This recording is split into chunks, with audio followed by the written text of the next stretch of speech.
राम राम मित्रांनो, तुमच्या सर्वांच्या ग्रुपमध्ये एक असा मित्र नक्की असेल जो कमालीचा मोदी विरोधक असेल आणि तो एक गोष्ट सातत्याने बोलत असेल की पंतप्रधान नरेंद्र मोदी आणि भारतीय जनता पक्ष राम मंदिराच्या आडून राजकारण करत आहे।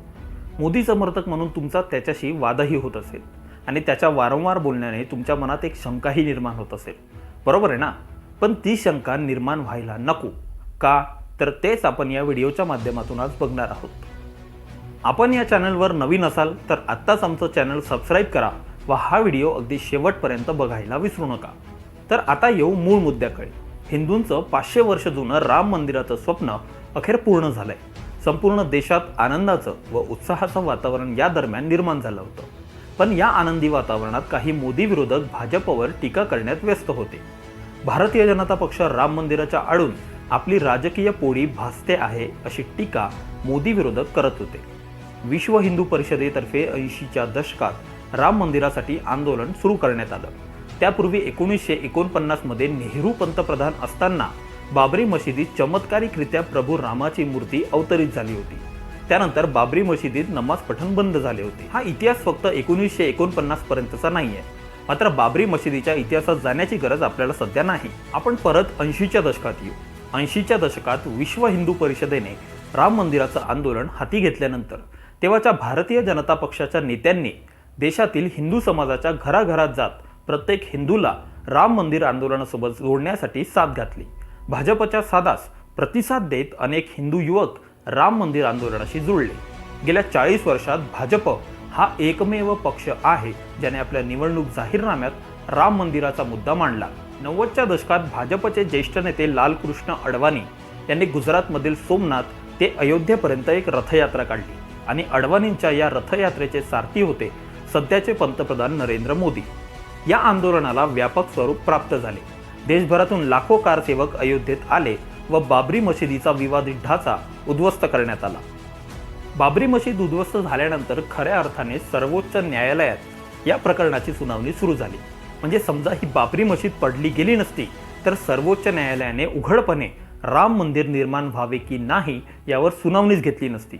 बाबरी मशीद उद्ध्वस्त होणे व राम मंदिर निर्माणासंदर्भात न्यायालयात खटला चालणे याचे श्रेय भाजपच्या मंदिर राजकारणाला द्यायला हवे। हा झाला पहिला मुद्दा। आता दुसरा मुद्दा असा की 1992 ते 2014 या काळात 2 दशकं काँग्रेस व अन्य सेक्युलर पक्षांची सत्ता केंद्रात होती, मात्र या प्रकरणाची सुनावणी सर्वोच्च न्यायालयात पार पडली नाही। केंद्रात अटल बिहारी वाजपेयी यांचं सरकार असताना आर्किओलॉजिकल सर्व्हे ऑफ इंडिया या सरकारी संस्थेला अयोध्येत राम जन्मभूमीचं सर्वेक्षण करण्याची परवानगी मिळाली। या सर्वेक्षण समितीचे प्रमुख प्रसिद्ध आर्किओलॉजिस्ट के मोहम्मद होते। या समितीने केलेल्या अभ्यासानुसार ज्या ठिकाणी बाबरी मशीद उभारण्यात आली होती त्या ठिकाणी मशीद निर्माण होण्यापूर्वी एक भव्य मंदिर होतं, याचे ठोस पुरावे मिळाले। अनेक शिलालेख, अनेक मूर्त्या व त्या काळातील लिपीत लिहिलं गेलेलं मंदिराचं वर्णन या ठिकाणी आढळून आलं। आता मोदी विरोधकांचा एक तर्क असा आहे की राम मंदिराचा निर्णय हा सर्वोच्च न्यायालयाने दिला, मग यात भारतीय जनता पक्षाचं योगदान काय? तर अनेक हिंदू ग्रंथांमध्ये, वेदांमध्ये व राम जन्मभूमीवर मिळालेल्या उत्खननात जे पुरावे आढळून आले होते ते न्यायालयीन कामकाजाच्या भाषेत आढळून आले नसल्याने न्यायालय या प्रकरणाचा निकाल देताना दिरंगाई करत होतं। ही अडचण लक्षात घेऊन उत्तर प्रदेशातील योगी सरकारने केंद्र सरकारच्या मदतीने एक भाषा समिती निर्माण करून सर्व पुराव्यांचे ट्रान्स्क्रिप्ट इंग्रजी भाषेत करून घेतले व ते सर्व पुरावे इंग्रजी भाषेत सर्वोच्च न्यायालयात सादर केले। ज्यानंतर सर्वोच्च न्यायालयाने या प्रकरणाचा निकाल देण्यास जास्त वेळ लावला नाही। आता विरोधक म्हणतील की हे तर सरकारचं कर्तव्य होतं, पण महत्त्वाची गोष्ट म्हणजे भाजप व्यतिरिक्त कुठल्याही सरकारने हे कर्तव्य पार पाडलं नाही। भाजपने न केवळ आपलं कर्तव्य पार पाडलं, पण राम मंदिराचा एक मजबूत खटला न्यायालयात सादर केला आणि त्याची परिणिती म्हणून 2019 साली सर्वोच्च न्यायालयाने राम मंदिराच्या बाजूने निर्णय दिला। आता विरोधक म्हणतात की भारतीय जनता पक्ष 2024 लोकसभा निवडणुका डोळ्यापुढे ठेवून मंदिर उद्घाटन करतंय। तर एक सामान्य हिंदू म्हणून आमचा एक प्रश्न आहे, भारतीय जनता पक्ष निवडणुका डोळ्यापुढे ठेवून हे करतही असेल तर त्यात नेमका प्रॉब्लेम काय आहे? भाजप जेव्हा मंदिराच्या घोषणा देत होतं आणि मंदिर पूर्ण व्हायचं होतं तेव्हा हेच विरोधक कुत्सितपणे भाजपला टोमणे मारायचे की मंदिर वही बनाएंगे पर तारीख नहीं बताएंगे। म्हणजे विरोधकांच्या मते मंदिर तयार होत नव्हतं तेव्हा ती भाजपची चूक होती, पण मंदिर आज उभं राहिलंय तर त्याचं श्रेय भाजपचं नाहीये। मुळात आज जे राम मंदिर उभं राहिलंय ते राजकीय इच्छाशक्तीमुळेच उभं राहू शकलाय। आज जो हिंदू समाज राम मंदिराच्या निमित्तानं का होईना पण एकत्र आलाय, तो त्याच राजकीय इच्छाशक्तीमुळे एकत्र आलाय। विरोधक राम मंदिराचा विरोध करून राजकारण करू शकतात, तर मग राम मंदिराचं समर्थन करून राजकारण करण्यात काय वाईट आहे? मुळात राम मंदिराच्या निमित्तानं जो हिंदू समाज आज पंतप्रधान नरेंद्र मोदी व भारतीय जनता पक्षाच्या मागे उभा राहिलाय, ते विरोधकांना जास्त खोपतंय।